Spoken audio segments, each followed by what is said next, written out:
So in this video, I am going to give you guys a step-by-step explanation on what you need to do, every single thing that you need to do to get into PA school. You and I, when I do it live, if opposites attract, then by now would have you wrapped up so tight. You and me, when I meant to be. What's up, you guys? It's Adanna. Welcome back to my channel. For those of you who are new, go ahead and subscribe. Join me on this journey right now and hit that notification button so you can know exactly when I do a new video every week. I just want to give a disclaimer, you guys, all right? Now, this is for your typical PA schools. PA schools, there's like a gamut of them. There are some that are starting that are probably going to be doctorate degrees, where you'll do a master's and a doctorate at the same time. There are some that have a doctorate already attached to them, so you would go through the master's program and then you would kind of be grandfathered in, I guess, or like slide into the doctorate degree. And then there are some that are bachelor's and master's degrees. So there's a gambit of different types of PA programs. However, what I'm going to be talking about is your typical PA program, the master's degree, okay? Also, I'm going to be kind of giving you a start to finish in the application process, like step by step about that. Like you know, you're in high school and you want to do this as your profession. So what do you need to do? But if you're in college, or if you've gone through college and you're in your profession and you want to switch professions, like you can pick up from this video like at any point in my steps, okay? Because this is literally going through the various different steps. So you can jump in at any point. So don't think that this video is just for like the high schooler or just for the college student. It's for everyone, okay? I just want to put that in the forefront of your mind. All right, so you want to get into PA school. Let's say you are in high school, where that's where you're going to be starting from, and you want to get into PA school. First things first, definitely look up the profession. You need to make sure that this is really what you want to do, that this is the profession that's right for you. And if you do still have the desire to become a PA, then you need to go to college, because you have to graduate from a 4-year accredited college or university. So with respect to PA schools, again, the typical PA school, you have to have a college degree, an undergraduate degree. Now, with that being said, it does not have to be a science-based degree. It can be a degree in engineering or sociology or anthropology or zoology, various different things. As long as you have the degree, that's important. But you need to understand that with respect to your degrees, when you're choosing your degree, how is that going to be beneficial for your PA path, right? So if you choose something that's science-based, you're more than likely going to have the science prerequisites that most PA schools require to get into their program. So with that being said, it would behoove you to actually choose a science degree. Otherwise, like let's say you choose like psychology or sociology, that's, you know, not truly a science. It's more like, what is it, like a social science, not a natural science. So you're gonna have to supplement that with some of these more natural sciences, where, you know, you're going to take your general chem and general bio and your OChem and your biochem, those things, because those are your general prerequisites that schools require. After you've chosen what major you wanted to do, I suggest, if you're trying to get into PA school right out of college, then it's important for you to get certified in something, because you have to have healthcare experience, and not just healthcare experience, but patient care experience. And there is a difference between PCE and HC, and you can figure out that difference by going to Caspa's website. So Caspa is the central application site that a large number of the PA schools participate in. You would have to go on that website, fill out the application, so that you can then send off that application to the various different PA schools. So you can find that information in Caspa's frequently asked questions section, and I will link all of this information in the description box below. So don't worry about that, okay?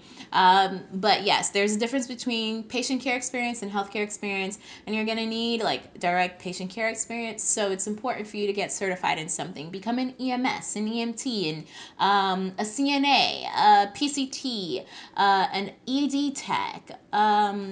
A nurse, if you're already a nurse, like those are the things that you need. So you're gonna need healthcare experience. So get certified in that throughout the summertime. That would be smart. Maybe the summertime from your senior year to your freshman year of college, senior year of high school, freshman year of college, or in that summer between your freshman and sophomore year of college. Those are like good areas to do it, because then it gives you time to actually obtain healthcare experience and those hours, and then you're more likely to be able to just go ahead and apply straight to PA school right out of undergrad. So once you've gotten certified, you've or chosen what you want to get certified in, you've chosen your major, you need to make sure that you're doing really well in school. So make sure that you are not bombing any of your science courses, because your science GPA is very important.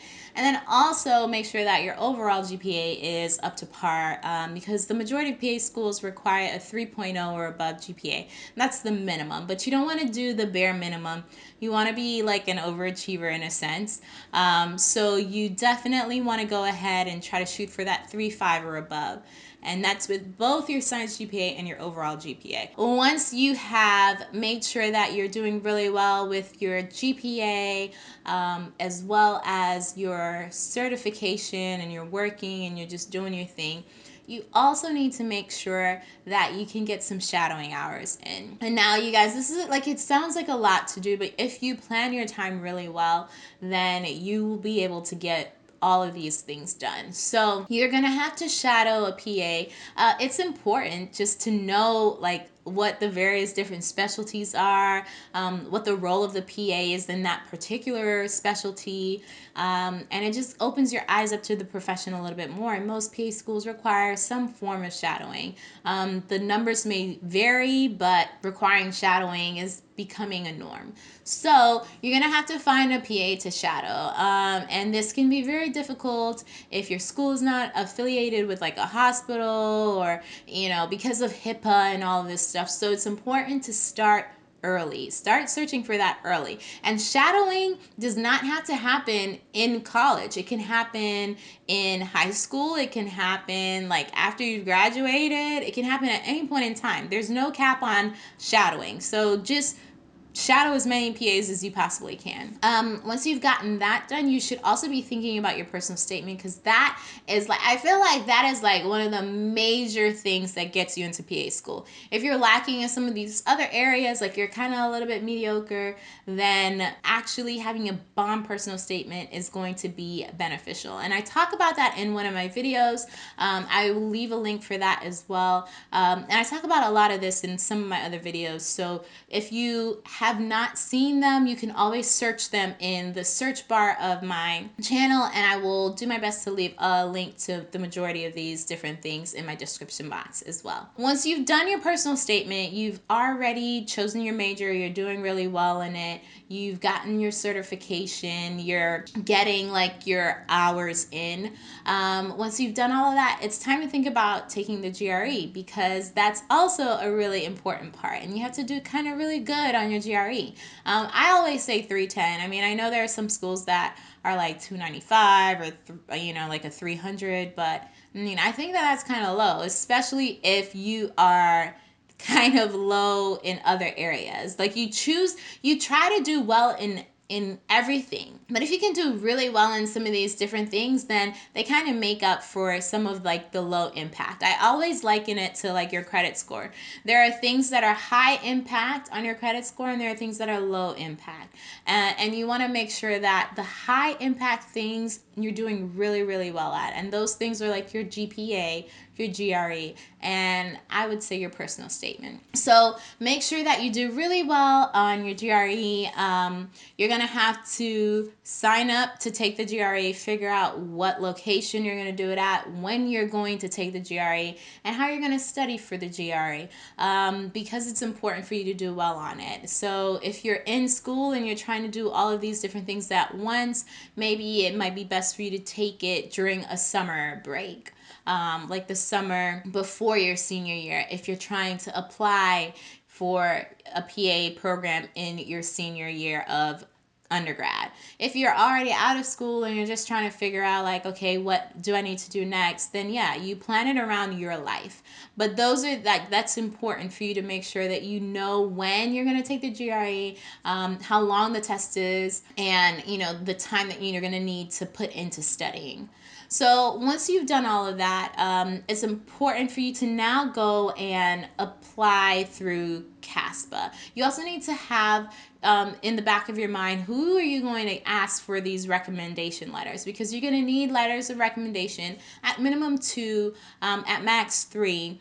To send to Casca, and Casca will make those letters of recommendation available to the various schools that you apply to. While you're shadowing, while you're working, while you're just mingling in the healthcare industry, you're going to need a PA to write a letter of recommendation. The next one could be an MDD, a DO, an NP, another PA. It can be like a co-worker, like your boss, and then also like a teacher. So if you had to retake like micro, or you took it in undergrad, or whatever the case may be, have a teacher that you believe knows you well enough and will actually give you a good letter of recommendation, to write those letters of recommendation. Once you've done all of that and you have all of these different things set in place, those are like pretty much everything that you need for your Casca application. You're going to then fill out your Casca application. And so you're going to go to Casca's website. I think it's casca.org. I will make sure of that and then put that in the description box below as well. I'll link that for you guys. But you will go to their website and you will fill out that application. You'll put in all your personal information. You will put in your grades. You're also going to need to request your transcripts from your schools that you've attended for your undergrad, to show that you've actually like completed undergrad, you have your prerequisites in, all of that. So Casca's gonna have like a little printout that you're gonna be able to print out and send off to your school, and they'll be able to send it to Casca and give them the exact information that they're asking for. So once you have done all of that and you've added all of that information into Casca, and now it's time for you to set up, okay, what schools do I need to apply to? So know your stats. I talk about this in one of my videos. Knowing your stats, knowing the school stats, and then kind of matching where you sit next to these different schools, and you kind of match it up. And you rank your schools from top to bottom, where you would most likely want to go, where you least likely want to go, see where your stats line up to those schools, and then you make your decisions based on those stats. Now, with all of that being said, when it's time to apply to PA school, you're gonna need some dough, okay?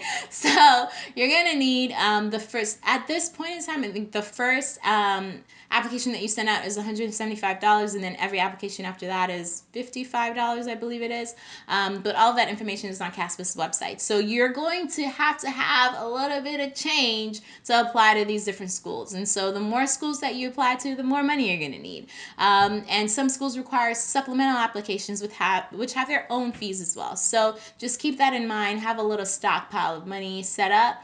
And then once you've got all of that together and you've sent your application off, you just play the waiting game. So you've done all this hard work prior, and now it's time for you to kind of just relax and wait for an interview to come.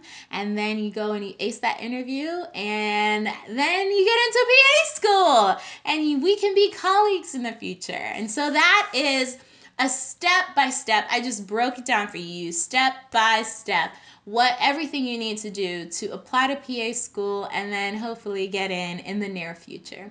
Hope this was helpful for you guys. I hope this answers your questions when you're like, how do I get into PA school? I want to be a PA. And if you have any more specific questions related to this or any other thing, leave it in the comment section below. If you haven't already done so, go ahead, follow me on Instagram at Adanna the PA, and like this video. Go ahead and like this video and subscribe. Thank you guys so much for watching. I will talk to you guys next time. Bye!